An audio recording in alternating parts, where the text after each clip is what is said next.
تو ایک بندہ مجھ سے سوال کرنے لگا، مولانا صاحب آپ بتائیں حضور علیہ السلام ایک ہے یا کافی ہے؟ اب سب کو پتا ہے، یہ کہ جو نہیں پڑھا اس کو پتا ہے کہ حضور علیہ السلام کی ذات ایک ہے، اس کے علاوہ نہیں ہے۔ حضور علیہ السلام آخری نبی ہے۔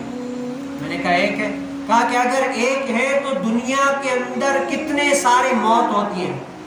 آج دیکھ لیں نیٹ کے اوپر ویسے بھی خبریں آتی ہیں، بھائی آج فلاں کا انتقال ہو گیا، فلاں کا انتقال ہو گیا، فلاں کا انتقال ہو گیا۔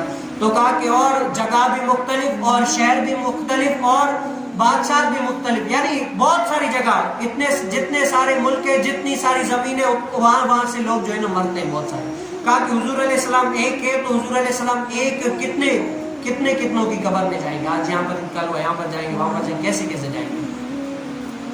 کیسے جائیں گے؟ تو میں نے کہا بتاؤ، ملک الموت بھی تو ایک ہے، ملک الموت بھی جو انسان کی روح نکالتا ہے وہ بھی تو ایک ہے۔ پھر اتنے ممالک میں اتنی جگہ پر اگر ملک الموت جا سکتا ہے تو نبی کیوں نہیں جا سکتے؟ سب سے افضل کون ہے؟ نبی ہے۔ تو اللہ تعالیٰ نے سب سے زیادہ طاقت کن کو دی؟ نبیوں کو دی ہے۔ تو جب ملک الموت جا سکتے تو بتاؤ نبی جانے میں کیا تمہیں اعتراض ہے؟ جا سکتے۔